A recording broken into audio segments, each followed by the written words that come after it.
दुआ साहब, EPS 95 के जो पेंशनर हैं लगातार जंतर मंतर पर धरना दिए, बल्कि 4 और 5 अगस्त को, लेकिन अभी तक EPS 95 का जो उनका पैसा है उनका अकाउंट में नहीं आया। क्या लगता है, क्या सरकार देगी या नहीं देगी? जर्नलिस्ट महोदय, EPS 95 के पेंशनधारियों के लिए EPO एक संगठन है, एक जो है टीम है, वो काम करती है।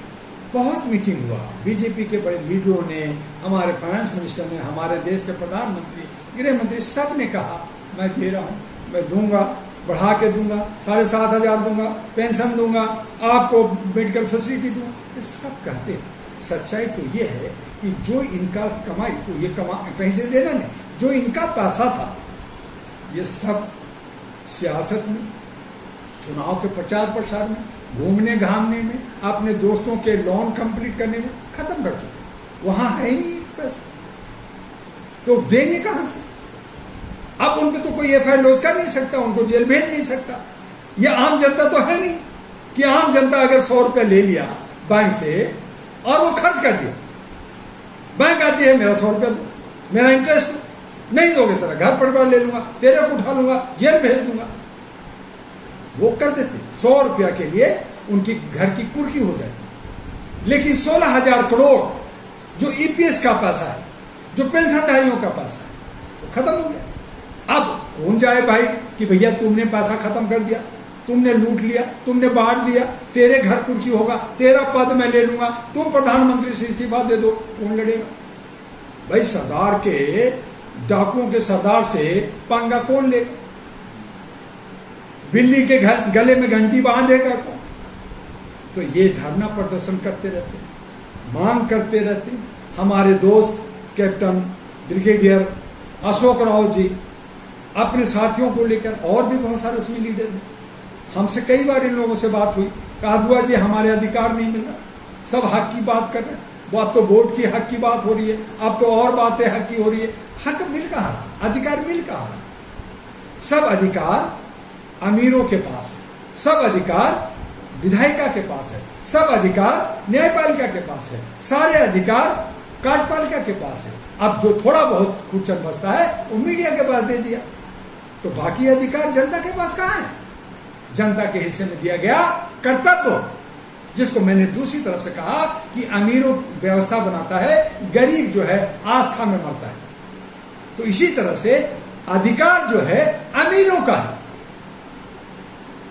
और कर्तव्य, ड्यूटी गरीबों का है। अब गरीब जी को चिल्लाओ, काम करो, सैलरी दो, तुम जो है ड्यूटी करो, पहाड़ तोड़ो, खेती करो, आप मुझे टैक्स दो, GST दो, और कुछ दो, डॉक्टर को पैसा दो, बच्चों को पढ़ाने के लिए बड़े बड़े फीस दो, नहीं दोगे तो अनपढ़ गंवार बनो। तो व्यवस्था चूंकि उनके हाथ में, व्यवस्था गरीब के हाथ में नहीं है। व्यवस्था जब आपके गरीब के हाथ में नहीं है, जब जनता के हाथ में नहीं है, तो आपको हक अधिकार मिलेगा कहाँ? यही सब कुछ चल रहा है, यही लूट खसोट चल रहा है। और इसीलिए डॉक्टर दुआ ने कहा कि अब करो या मरो का रास्ता लेना होगा, इनको हराना होगा, सत्ता अपने हाथ में लाना होगा, नया विकल्प बनाना होगा। अगर आपको EPS लेना है तो सारे बुजुर्ग, सारे सैनिक जो आप उनके लिए जय जयकार करते हो, आप अपने लिए करो, अपने मिलकर के अपने बीच में से जनप्रतिनिधि बनाओ और उनको जिताओ, उनको सत्ता में ले जाओ और अपना हक लो।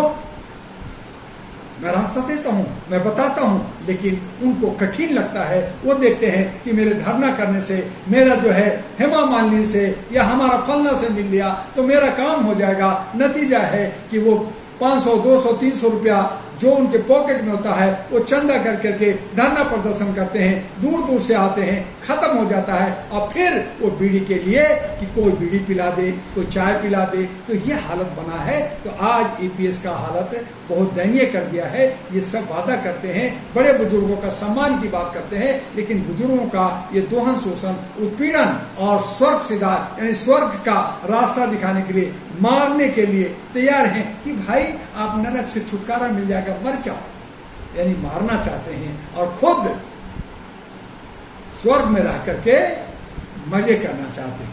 इसी जंतर मंतर पे 28 सांसद आके आश्वासन दिए हैं कि हम बात करेंगे सरकार से, मिलेगी। क्या करेंगे? 28 सांसद आश्वासन दिया, नई सरकार कर रही है, प्रधानमंत्री नहीं कर रहा, आप इस्तीफा क्यों नहीं दिया? अगर आप आश्वासन दिया, अगर आपको दर्द है, अगर आपको बुजुर्गों का सम्मान है, तो आप इस्तीफा दे दो। तो आप तो मलाई खाते हो। वहां प्रधानमंत्री का जाओ देश विदेश, जाओ करोड़ करोड़ खर्च करो, जाओ 5 स्टार में रहो, आप खाते हो, आप जो है दलाली करते हो, आप जर्जनगिरी करते हो। तो कहीं ना कहीं देश के प्रधानमंत्री मुजरिम नहीं है, बल्कि हमारा जो है जनप्रतिनिधि मुजरिम है। हमारा जनप्रतिनिधि हमें धोखा दे रहा है और आश्वासन पे देता है, आगे जाके वोट मांगता है, हाथ जोड़ता है, गरीबों के बीच में बैठता है और हमें धोखा देता है, और फिर अपना सरदार गलत लोगों को चुनकर सबको जो है केलू की तरह पीस कर करके पीसिंग कर करके जूस निकालता है। जैसे आपने गन्ने के जूस निकालते हुए मशीन में देखेंगे कि जो जूस निकाल दिया उसको बार बार डालता है, जब उसका कुछ भी नहीं रहता फिर भी और डालता है ताकि और कोई 1-2 बूंद निकल जाए। तो आज जनता को इसी तरह से पीसिंग करके जब तक वो मर ना जाए तब तक उसका खून का एक एक कतरा ये पिशाच के लोग पीते रहते हैं और अंत में जब वो मर जाता है तो कहता है मैंने इसको स्वर्ग पहुंचा दिया। ऐसे ऐसे पेंशनर हैं, आए दिन मतलब उनकी मृत्यु होती जा रही है, वो कब तक आस लगा के बैठेंगे? होती जा रही है, जल्दी मौतें होते जा रही है, ये किया जा रहा है, ये मारा जा रहा है, ये हत्या किया जा रहा है, ये जानबूझ के मारा जा रहा है। लेकिन कौन है, कहां है कानून? कोई अगर किसी को मारता है तो उस पर 302 की धारा लगती है, वो उसको मर्डर कहा जाता है, उसको आजीवन सजा या फांसी लगा दी जाती है। कौन जा रहा है इनको? ये आए दिन मारते रहते, एक क्या, हजार क्या, लाखों क्या, करोड़ों को मारते रहते, मक्खी मच्छर समझते हैं जनता को, और अपना बड़ा बड़ा रैलियां प्रदर्शन ये वो अपना करते रहते हैं, लूट के, इन्हीं को खा के, इन्हीं को भगा के खूब मारते रहते हैं, खूब पीसते रहते हैं। कौन इसको छूटा? कानून इनके हाथ में, व्यवस्था इनके हाथ, कानून इसके हाथ में मतलब व्यवस्था इनके हाथ में। तो जिनके हाथ में व्यवस्था है वो अपने हिसाब से चलेगा। इसीलिए कहा कि भारत के अंदर एक कानून नहीं है, एक व्यवस्था नहीं है, एक गरीब का व्यवस्था है, एक अमीर के लिए व्यवस्था है, एक अमीर के लिए कानून है, एक गरीब के लिए कानून है। और वो अपनी मर्जी से, वो कोलिजियम से अपना कोई किसी को भी अपने पॉकेट का जज बनाते हैं, अपने पॉकेट का आईएएस बनाते हैं, अपने पॉकेट का ऑफिसर बनाते हैं। पुलिस विभाग में बड़े बड़े ऑफिसर अपने पॉकेट का बनाते हैं, दमन करते हैं, चंदा उगाही करते हैं। और ये तमाम गलतियां कहीं ना कहीं हम और आप जनता करती है कि हम गलत जनप्रतिनिधि चुनते हैं। तो इससे सबसे पहले जनप्रतिनिधियों को हमें हराना होगा।